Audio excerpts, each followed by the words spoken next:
overview. So in this discussion is we will identify what is the benefits of this game, this basketball, and kung kinsa mga facilities, mga coaches dito, and kung unsa ang history sa basketball. So objectives. So first, understand the history and significance of basketball.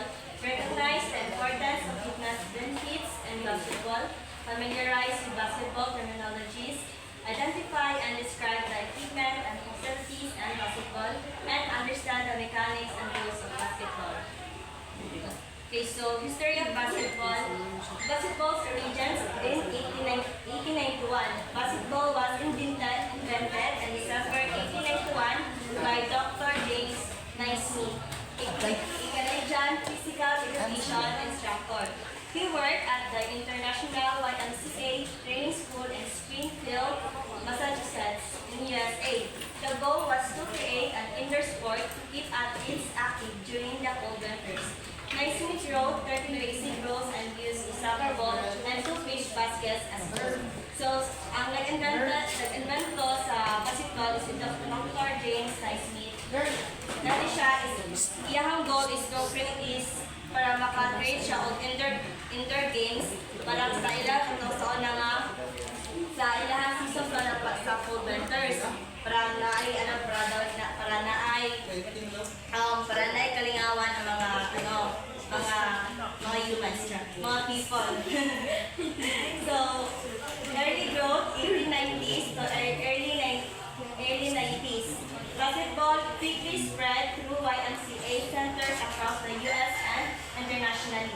The first professional league, the National Basketball League, or NBL, was founded in 1898 but only lasted a few years.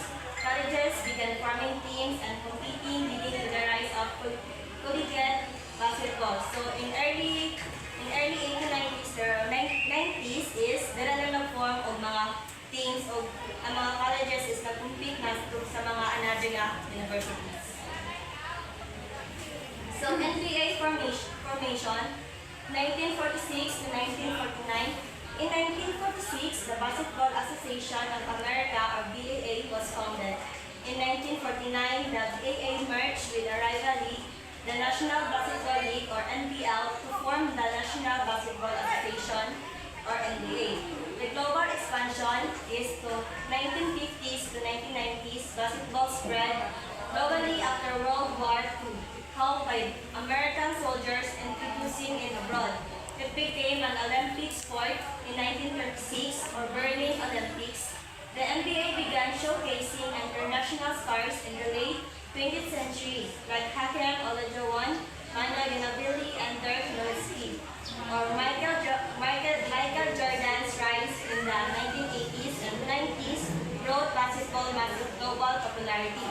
So, kabalumanta, isa na si Michael Jordan, muna siya ang pinakasikat na basketball player in the 1980s and 90s. Siya ang nag-grow sa basketball sa global na sa international. So in modern basketball in the 2000s or today, the game evolved with faster play styles, more three-point shooting, and advanced analytics. Leagues outside the US like Spain's ACB, the EuroLeague, and the Philippine Basketball Association also grow strong. Stars like LeBron James, Stephen Curry, and Giannis Antetokounmpo lead a new era of global basketball play. So, this is the importance of the fitness benefits of basketball. First, cardiovascular health.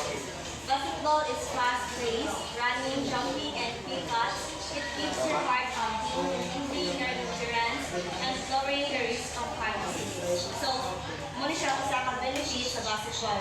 Para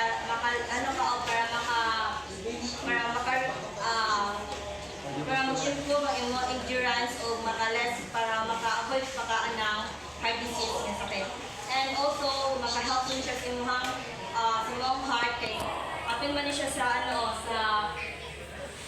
cardiovascular health nimo nga example is kung nakay kang sakit sa heart Then, pwede ka ni morag mo, i-ano lang mo ano lang ka ka lang, mo-join lang ka o mga, exercise lang nimo. So, gusto rin siya benefits.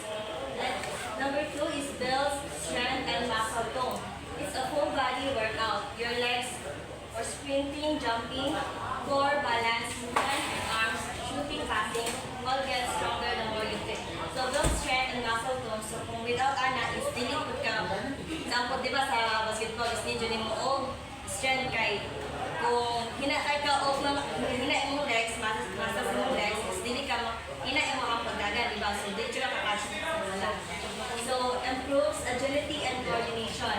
Quick changes in direction, dribbling, passing, basketball, sharpens hand-eye coordination, and body control, making you more agile, not just in sports, but in daily life.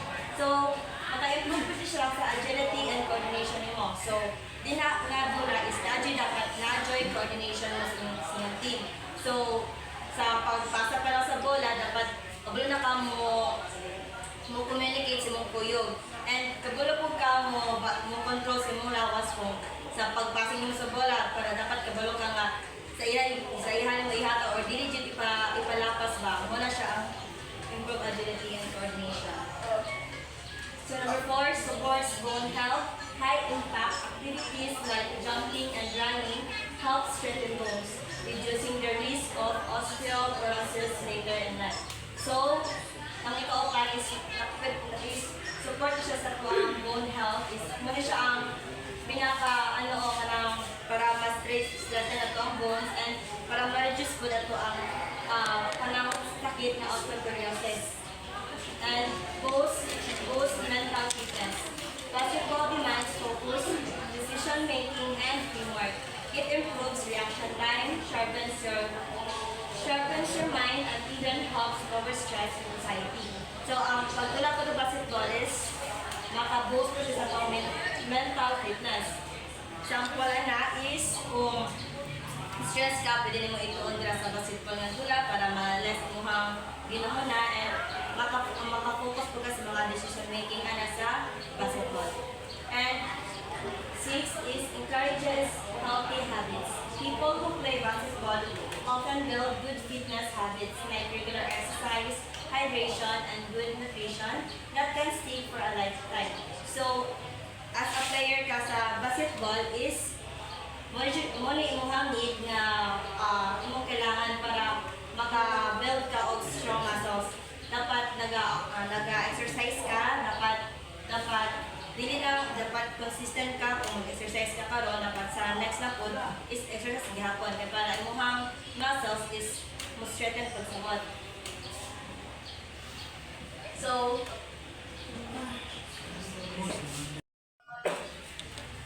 terminologies used in basketball.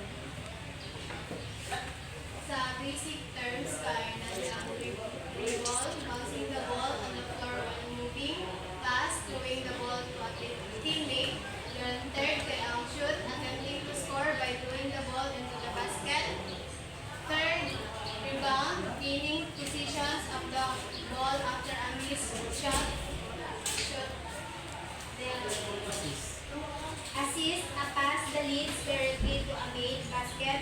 Then last kay turnover, losing the ball to the opposing team. Offensive terms, layup, a close range shot taken after driving to the basket. Second, three-pointer, success shot made from beyond the three-point. Then fast break, quickly moving the ball up court after a defensive rebound or steal, aiming to score before the defensive sit-up. Then last pick and roll, an offensive play where a player sets a screen and then moves toward the basket. Steal, taking the ball away from an opponent, then block, deflecting an opponent's shot attempt. Man-to-man defense, each defender guards one opponent, then last kay zone defense, defenders cover specific areas of the court instead of specific players. So violations. Traveling, moving your feet without dribbling the ball. Next, kay Dribble. double dribble, dribbling, stopping, then dribbling again. Tapos ang the shot clock violation, failing to attempt a shot before the shot clock expires, usually 24 seconds. Then ang foul kay illegal physical contact with an opponent. Game situations. Jump ball, the game opening tip off or when two players tie a position. Substitution, changing players on the court. Then time out, a short break requested by a team to regroup and plan. Equipment and facilities in basketball. First, basketball. The main piece is usually made of leather or synthetic material. Size varies. Men's size 7, then ang sa bayi, size 6. Tapos ang basketball hoop or rim, a metal ring 18 inches in a diameter with a net attached to a backboard. The rectangular board behind the rim made of glass, acrylic or fiberglass. Basketball shoes. Special sneakers designed for quick movement, ankle support, and good grip. Jersey and shorts, comfortable and breathable uniforms for easy movement. Then last kay protective gear, optional item like knee pads, elbow pads, mouth guards, and ankle bracelets. Court, rectangular floor surface, usually wood indoors measure 28 meters long and 15 meters wide, FIBA standards. Free throw line, where players shoot free throws, location 4.6 meters from the backboard, and 3-point line, an arc shaped like beyond which shoots are worth 3 points. Distance varies slightly between leagues. Paint cave area, the rectangular area under the basket where a lot of physical play happens. Sidelines and baselines. Boundaries of the court, stepping out results in a turnover. Then ang scoreboard displays points, fouls, time remaining, and other game stats. Shot clock, a timer that tells teams how long they have to attempt and shot, usually 24 seconds in a few games. Mechanics and rules of the basketball. Basic mechanics. Starting the game begins with a jump ball at center court. Two players jump and try to tap the ball to their teammates. Second, playing time. Standard game time is usually 4 quarters, each 10 minutes, and FIBA or 12 minutes in NBA. There's a half-time break after 2 quarters. Team composition. Each team has 5 players on the court at a time. 2 guards, 2 forwards, 1 center. Substitutions can be made during stages. Objective. Score points by shooting the ball through the opponent's hoop while defending your own hoop. Field goal. Inside the 3-point line equals 2 points. 3-point shoot outside the 3 points, then 3 points. Free throw after a foul, 1 point. Dribbling, player must dribble the ball while moving, carrying, or double dribbling is not allowed. Violations, traveling, moving your feet without dribbling. Double dribble, dribbling, stopping, and dribbling again for violation. Backcourt violation. Once you cross half court, you can go back over it. Then shot clock violation. Must attempt a shot within 24 seconds. Foul, personal foul, illegal contact with an opponent, hitting or pushing. Shooting foul, pulling a player while they are shooting gives free throws. Team fouls after a certain number, usually 5 fouls per quarter. The fouled team gets 3 free throws. Out of bounds, if the ball or a player stands on the line or outside, it positions goes to the other team, winning the game. The team with the most points at the end of regulation wins. If the score is tied, an overtime period is played. So 5 basic skills of basketball. So now we are tackling about the fundamental skills in basketball.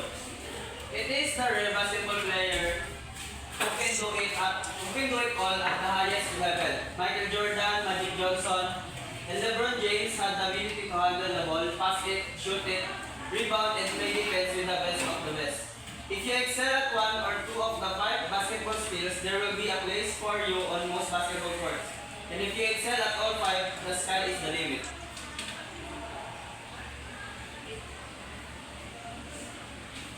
So the first skill you need to learn is the dribbling. Top point guards dribble and control the ball as if it were on a string. Good technique is critical for a ball handler. Critical for a ball handler. You should dribble with your fingertips rather than your palm. Dribble with your head up so you can see the opposition, and your teammates. So when you dribble, you need to keep your body low and use your off-ball hand to help keep your defender at bay. Work on dribbling with both hands so you will be comfortable to your left or your right. So the first type of dribble is the low dribble. As its name suggests, low dribble just means that you must keep the ball bouncing low nearest to the floor. This can be effective to ensure the ball from guards. This entails the dribblers to extend his hands so as to limit the space the opponent can penetrate. So ang kini siya is kanang nakabend dito ang miss dayon low kayong position nagaana siya dayon ang kini off hand dayon kinagagamit sa bulang right hand. So, change of pace dribble. This type of dribble is characterized with a slowing down of motion that may be conceived as a stopping. This would effectively make the opponent think that you are stopping to pass the ball. However, once you achieve the reaction from the opponent, you must be into float with speed, then drive through the opponent. Speed dribble. This is typically used when the dribbler is an opponent court as to make advantage of time while keeping good control with the ball and his body. Because the player is time guarded heavily, he is forced to protect the ball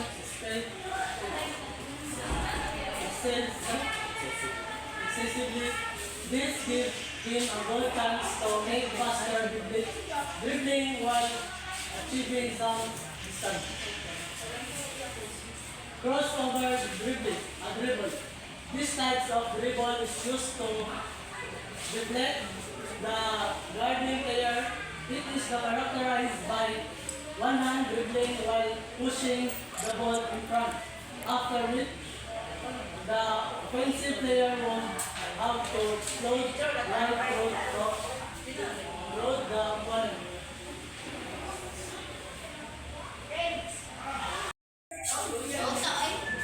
Reverse dribble. When you are loosely guarded, you must use the reverse dribble to prevent the opponent from stealing the ball. However, this offers the main drawback of losing sight of the ball from some moments which could better expose it towards stealing from the back. Half reverse dribble. is similar to reserve dribbling, only the player must makes a 90-degree turn for return to basic or to original position. The movements then must be very quick so as to prevent the ball from not being caught by the other hand from stealing it from the opposing team.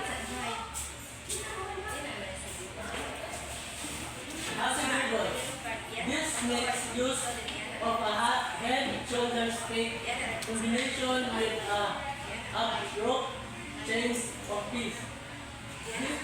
This is normally used to divert the defender from crossing guard.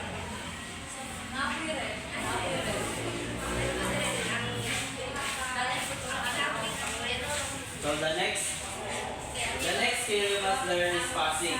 Great passers can see the whole court and anticipate where a teammate will go and what a defender will do. Mastering the basics is the place to start. Develop a two-hand chest pass, bounce pass, and overhead pass so you can deliver the ball to your teammates in the best position for them to shoot or beat their defender. Passing a basketball is a fundamental skill youth players should practice regularly because it's the foundation upon which every good offense is built. Teams that rely solely on individual players dribbling around the court will find it difficult to score many points against a good defensive team. Before you can teach beginners how to make specific type of passes, make sure they understand the basic fundamentals involving passing and catching a ball. You can find some quick general tips at the bottom of this post. Until your players can draw and receive a basketball with confidence, there won't be a whole lot of team play. So there are five common types of basketball passes: bounce pass, chest pass, overhead pass, one-hand push pass, and baseball pass. First, bounce pass. At the end of the pass break, when passing to a player in the post or to a player making the backdoor cut, it is most effective when it begins with a shot fake or pass fake up high. To pass under the hands of a defender whose hands are up, and it's the slowest of all passes. Never throw a cross court, and remember that never throw a cross court bounce pass because the pass is easily intercepted. So kini bounce pass mo siya kanang ipasa nimo siya na ipa-utol mo siya sa court bago nimo siya sa padulong sa imong kontak sa imong kauban. So na, how to execute? First, passer should aim to bounce the ball about two-thirds the distance between himself and the receiver. For a visual aid, place a piece of tape on the spot where the pass should bounce. Second tip, receiver should catch the ball at the waist.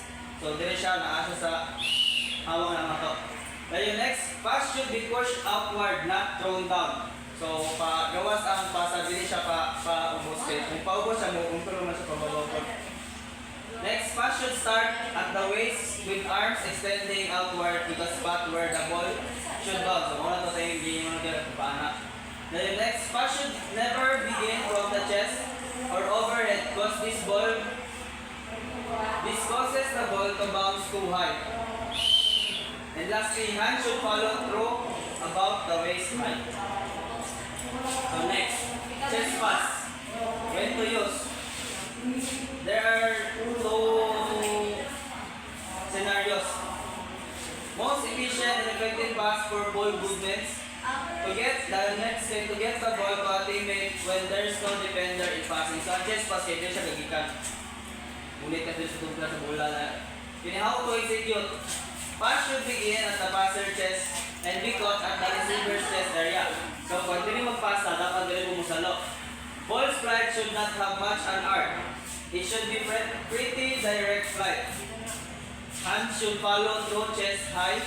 And lastly, pay careful attention to your players' elbows. Make sure they are tucked close to the body, not flying out into chicken wings. Elbows sticking out force force the hands to rotate incorrectly and ultimately reduce accuracy and strength of the pass. Next, overhead pass. To pass over ginagamit siya when to use. It is used to pass over a defender whose hands are down and great for ski passes across the court, for outlet passes, or to feed the post. How to execute? Passer should begin with the ball just above the forehead with elbows facing the target. Don't bring the ball behind the head. It can be stripped from the back and it takes longer to throw the pass. So ano na kapag pasa? Dili lang dapat sa overhead or dili sa una sa may at mga sa noo. Grip the ball with the fingers pointed upward and thumbs on the back of the ball pointing inward. Next, a good rule of thumb is that if the arms were rotated downward, the elbows would graze the ribs. So kana dahil dapat masanggili mo ang sa sikunin mo ang ribs. This pass should be aimed toward the partner's forehead. He or she should receive it at about chin level. Dahil sa suwak. Many kids are weak in their upper body and triceps muscles, so they will find this to be more difficult pass. The hand should follow through, forehead high, and should look just like a bounce pass or a chest pass, just higher. Next, one hand push pass. When to use? To pass under the arms of players or pass a defender who is guarding closely. It can be a direct pass or a bounce pass. It works best when the passer picks high and then passes low.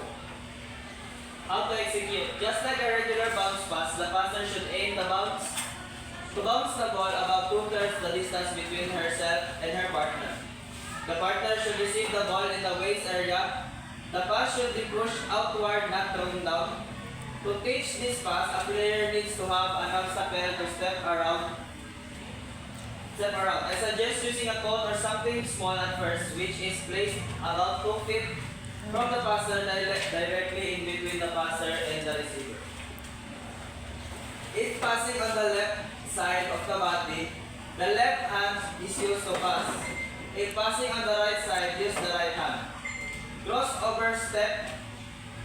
Passer step around the obstacle with the foot opposite the passing hand. To protect the pass with the body. The ball is passed around the obstacle to her partner. Next side step. A quick push pass can also be with a short side step using the same foot at the passing hand. The short step creates enough distance for a safe passing lane. The problem most young kids have is being strong enough to throw this pass with one hand, especially using the non-dominant hand. Don't worry if the pass is weak at first. It's a new skill that will improve with time. Last, baseball pass. When to use? To make a long pass to a player down the court. It's a difficult pass to control. How to execute? The baseball basketball pass is strong just like throwing a baseball. It's a very difficult pass for kindergarten and elementary basketball players. To execute, because they have difficulty controlling the ball with their small hands and generating enough strength to throw it very far with any accuracy. The passer faces sideways to the target, parallel to the sideline, with a throwing hand behind. Body weight starts on the back foot. Keep 2 hands on the ball as long as possible to stop the ball or ball fake if necessary. Passer begins with the ball behind his ear with his opposite arm extended and pointing toward the target. The fingers are spread behind the ball. Bring the ball forward past the ear by meeting with the elbow and tapping with the opposite foot. Shift the weight to the front foot and follow through in the direction of the throw. So, quick basketball passing tips. Place your hands on the side of the ball, fingers spread, with thumbs facing up. Keep elbows loose at the side. As arms extended, the palms rotate naturally upward and the thumbs rotate downward, causing the ball to spin backward as it flies. And lastly, step in the direction of the target, extending legs back and arms. Force race through the ball. The strong hand tends to dominate, so emphasis forcing the weak hand through the ball. Ball goes where the fingers direct it, releasing it of the first and second fingers of both hands provides upspin and give the ball direction. Follow through by pointing fingers at the target with palms facing down. Call to score if you can shoot the ball effectively. As a better basketball coach explains, shooting is something of an art from and some players such Kevin Durant and Ray Allen have a knack for it, but everyone can improve their shooting through proper techniques and dose of practice. So proper technique includes squaring your body up to the target, shooting the ball with your fingertips, keeping your elbows from tying footings, backspin, and out on the shoot, and following through completing after reaching the ball flight. So, jump shoot. A jump shoot is the most frequently used for a mid to long range shoot, include shooting behind the arc. To achieve balance when facing the basket for a jump shoot, you have to take a wide stance, usually shoulder width apart, bend your knees and square your shoulder. Make a glutes explosive upward leap and at the apex of the jump, follow through by shooting the ball. When the ball is released, the apex of jump shoot, keep your elbows straight to ensure that it is pointed in the direction of the basket. Concentrate on the kicking of your wrist and holding it in position to provide the ball with momentum and speed. Basketball skill enhancement, exercise drills, and training. The importance of skills development. So, ang first is ang build confidence. Effective skills boost player confidence and improve decision. So, every player, kada play nila, so na sila yung confidence. And second is support teamwork. Skill mastery enhances communication and coordination with teammates. So, piling support teamwork. So, if magula ka, so each team ninyo dapat na teamwork sa usap isa din. Ang ikatulo is enhances game performance. Sharp skills, improve scoring, passing, and defense abilities. Para ma-improve din mo ang inyong pag-shoot sa example, nag-training ka o pag-shoot sa 3 points and saan mo pag-defense sa inyong harapan. Dribbling drills, mastering ball control. So first is ang home dribblings. Improve ball handling while winning through post at guard speed. So para ma-master mo ang pag-unit sa bola, so ang first is ang home dribbling. Kana bitaw magutang ka by line o kanang cone. So dito ka mag-dribble each line para makontrol mo sa pag-unit sa bola. Then two ball dribbling develop ang dexterity and control by hitting two balls simultaneously. Kaning ball, two ball dribbling is katulad siyang baba ball, which is mag-dribble ka para ma-practice mo. Next is ang figure 8, enhance figure strength and ball control by hitting figure 8 patterns.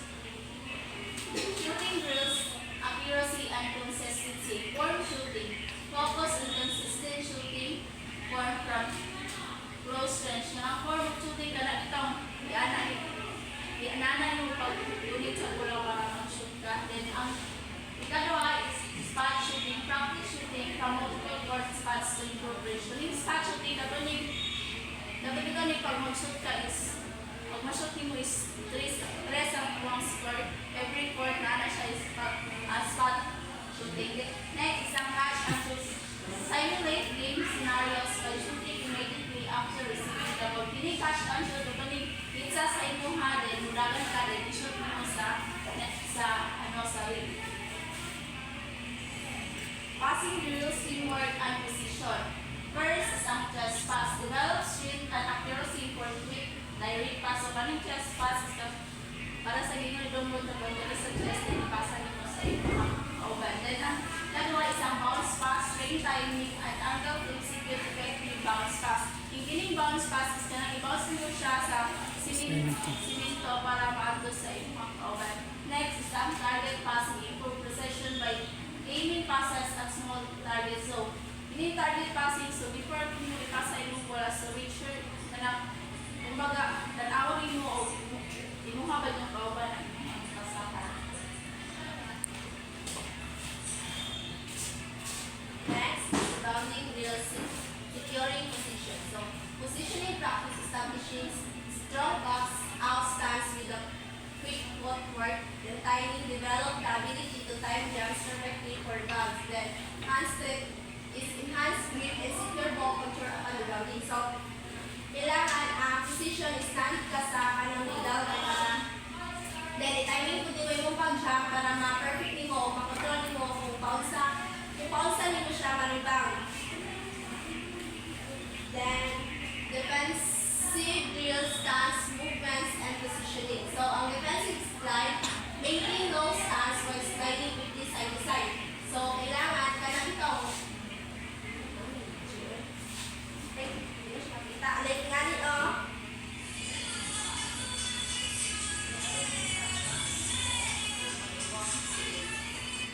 Kailangan ka ng slow siya nga pag-slide, and tulog po ka din, slide na po.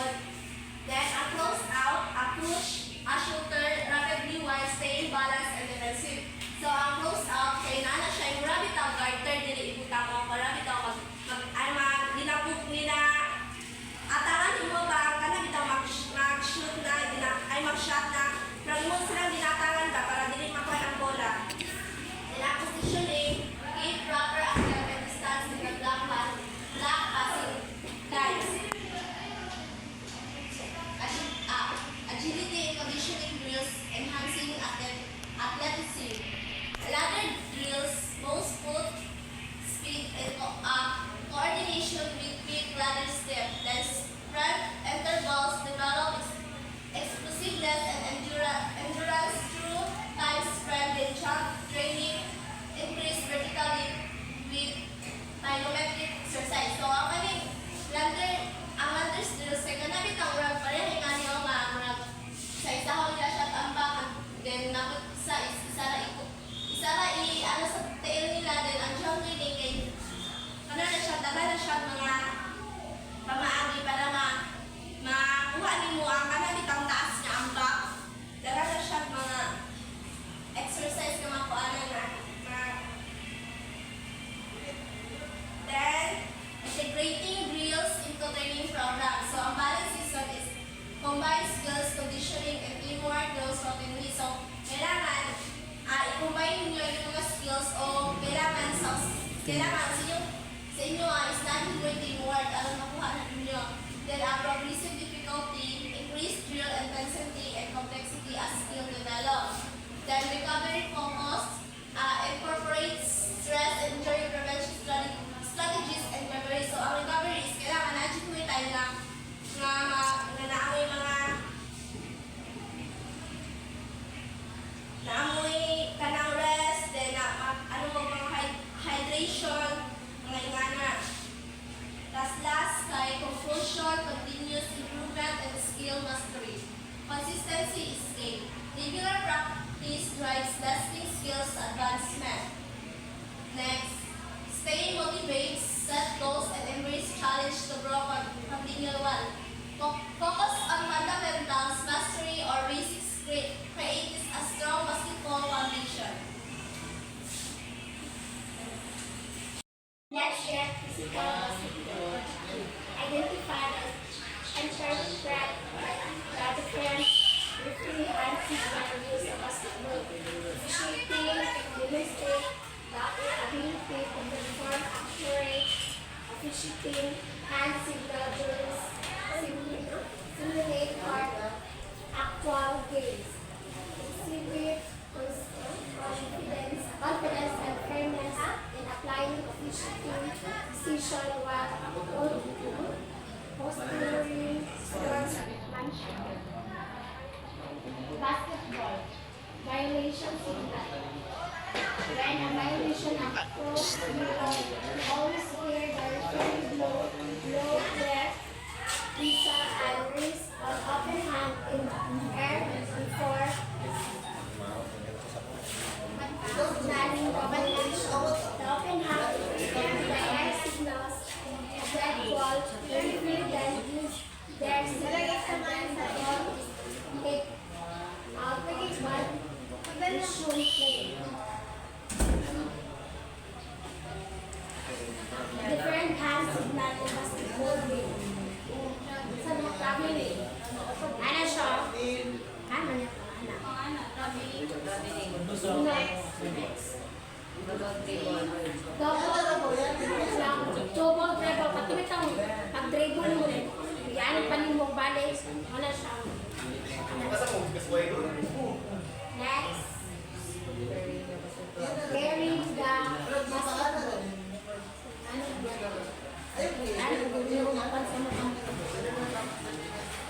Next. 3 seconds violation. Ana ang had. Signal ana. Next.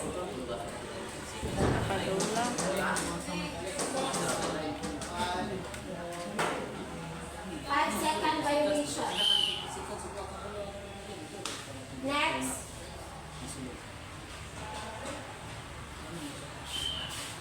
Okay, 8 seconds violation. Same song. Anak. Next. Next. Nana. 24-second violation. If playing an language that uses the shoot clock times will have 24 seconds to take a shoot on each position. Same language use longer shoot blocks. If a time fails the shoot within this time, the referee will call a 24-second violation. The referee will use one handed to tap at the top of their shoulder on the same arm.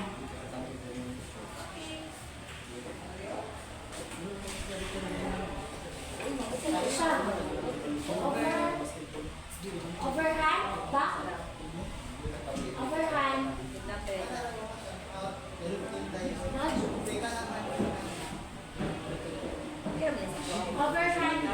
back court violation.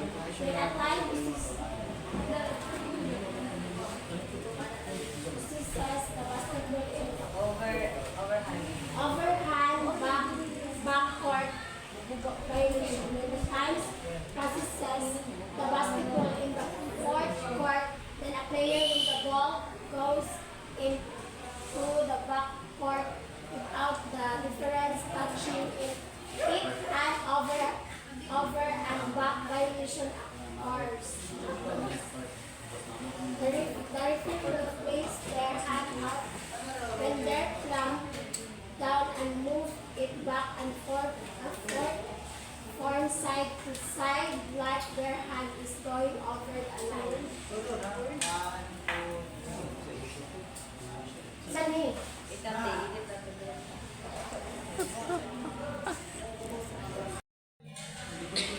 Basketball, ang playing may na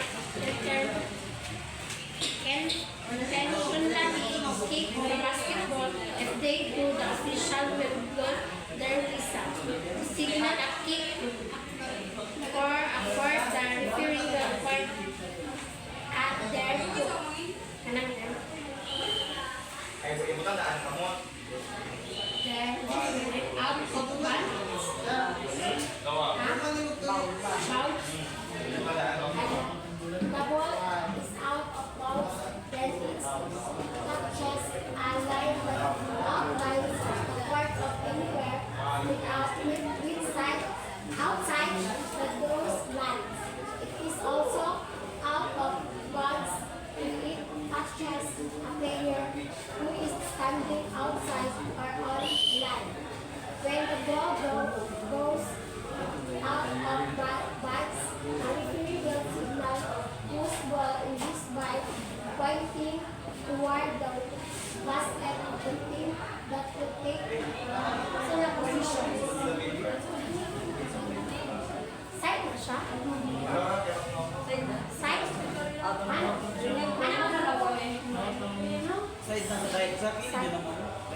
being called.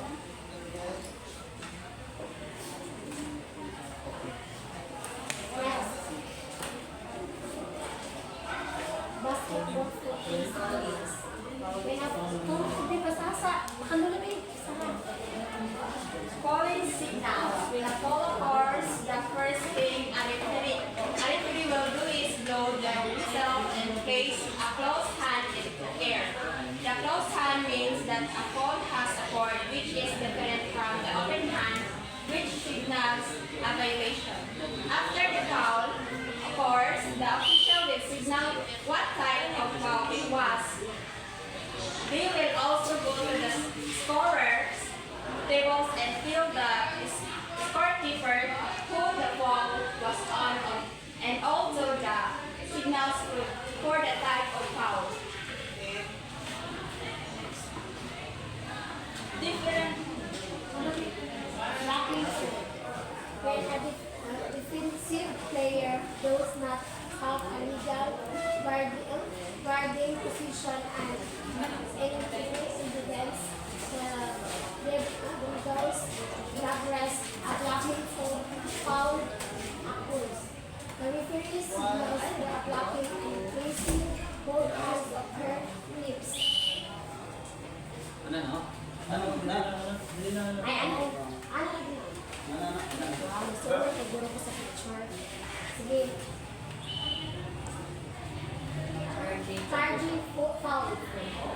If the defensive player is in a legal guarding position and the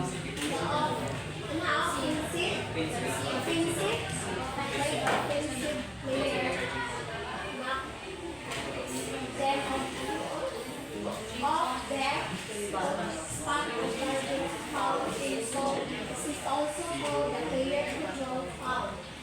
When the referee signals concerning foul, they make first when one hand punch the open palm of their other hand. Palm.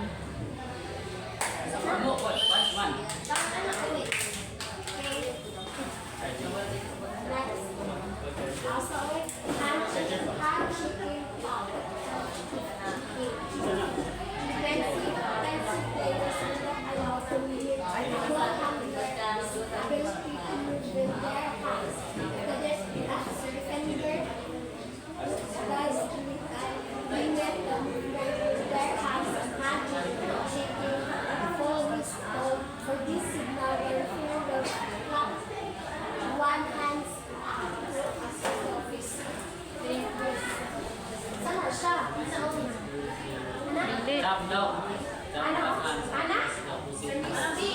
Anak, bagus. Mana na?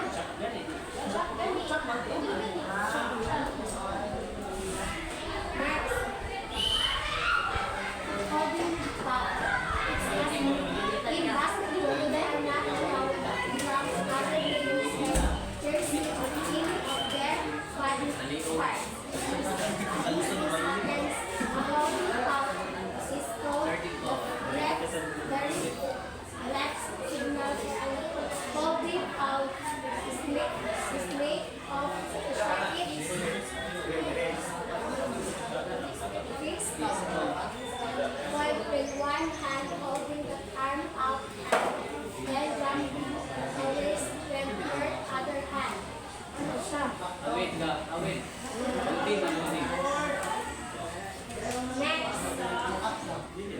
Next. Pushing. Kano ba tayo? Ang dali. Pushing. Yan ito. different hand signals. Pushing. Pushing foul. Players are not able to push their opponents in basketball. If a ref sees a push, they will call a foul. Ano siya? These fouls happen a lot when two players are going after the same rebound. And a foul, when an over the back foul occurs, you will typically see the referee call it a push.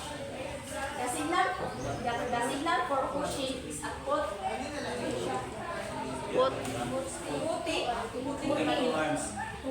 Putting two arms out. Gitu.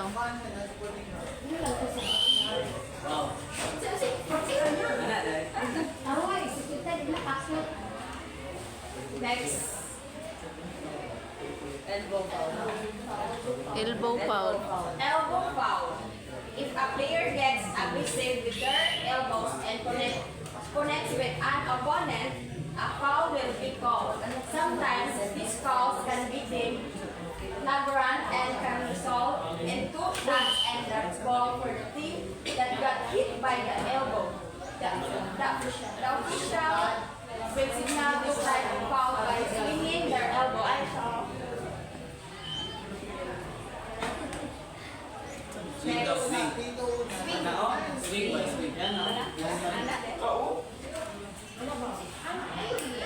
Iliyok manimutan na niya ano.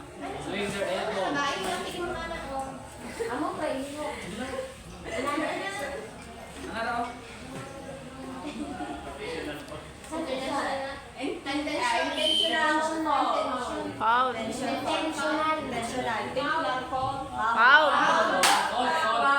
Over the course of the game, fouls happen unintentionally numerous times. However, if the referee thinks a foul was done purposely or with malicious intent, they can call an intentional foul. Unintentional foul results in the 2 shots for the offensive team in the ball. The signal for unintentional foul is putting both arms in the air and making an X with the Next. Technical foul. If referees feel like a coach or a player is not conducting themselves properly or having unsportsmanlike behavior, they can call a technical foul. This foul also results in 2 shots class the basketball. The signal for a technical foul is talking both hands and making the letter T with them. Ano siya?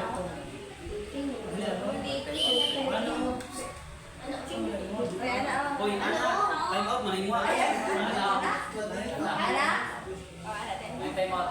out sa ubos dire.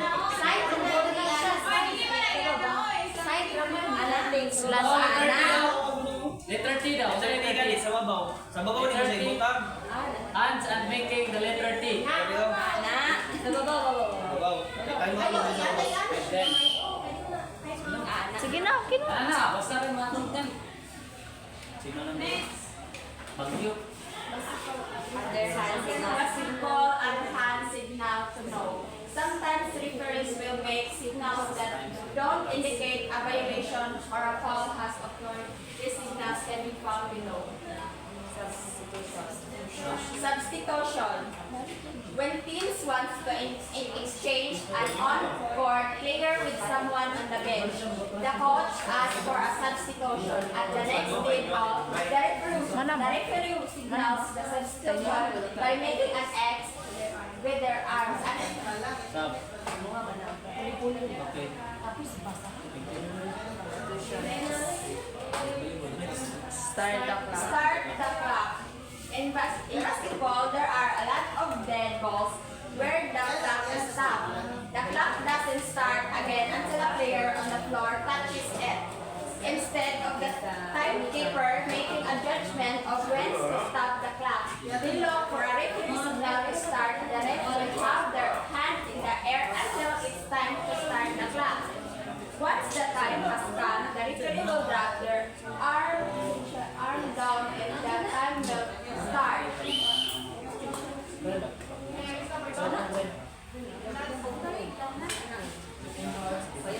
Next up.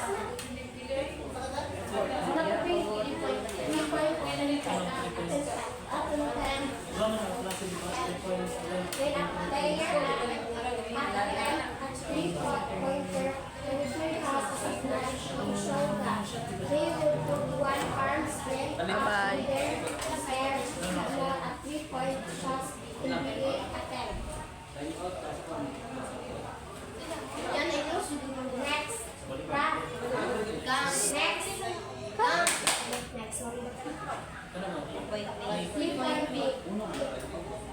If the 3 points attempt to win the official was other signal for that, they will take both of their arms and place the stand straight into low basket.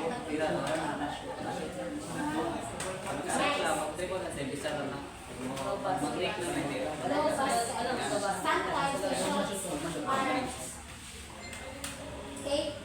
Taken. Taken, but there, immediately after the phone is called, I found is called or time as that. The official will signal the shots does not court by waving and crossing their arms out court or that. Waving. Shot.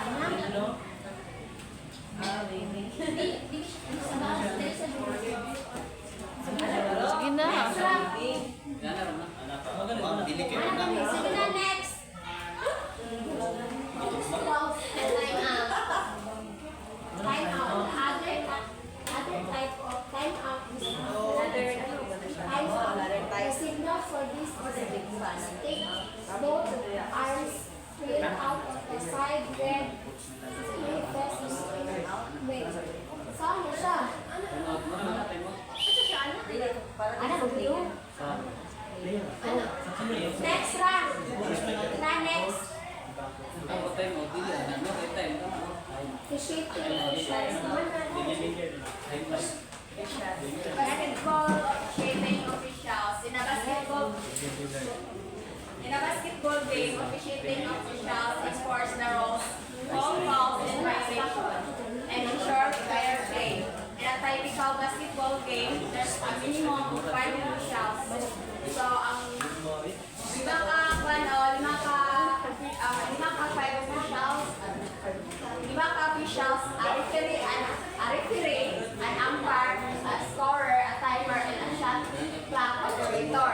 Some games like NBA games, playoffs. Key official and the roles. So, group chief. Key officials and the roles. Group chief, NBA, the league of official who oversees the game and makes financial decisions. So, kanito ba si Chief? Mga kung daw ang galing sa panglantaw ka, lantaw sa final decision.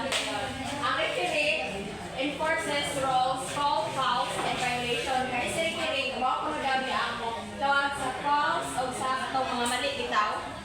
Then, and is responsible for keeping the game running smoothly.